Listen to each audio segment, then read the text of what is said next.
Այս աշճաններից արդեն ասել են, որ կայֆ եմ անում։ Ես պրոստը դրել եմ, որ որակը լավն է, որ հանկարծ այս շինարարությունից հետո չփչացնենք, էլի։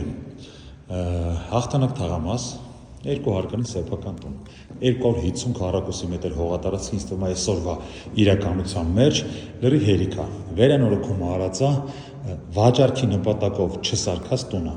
Ուղղակի հիմա 2 տեղ պետք է 2 հատ բնակարան գնվի, նպատակը դա վաճառվելու, որ իմանաք մարդիկ մի քիչ սյուի վերներն են, ասում են բան չի եղել, բան տենց, հետո կարևոր է, որ վաճառքի համար սարքում են, կարող է աշխարհով շինարար չլինի, մի քիչ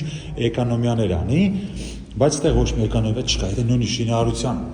ինչ որ մի փորից վիդեո կուզեք, ամբողջ վիդեոները վարված է 120 քառակուսի մետր մաքուր բնակելի, 3 նջան, 2 սանհանգույց, ֆոե, հյուրասենյակ, խոհանոց, 3 պատշգամբ, $130,000, որ կողմից ուզում եք դուս եկեք պատշգամբից նայեք։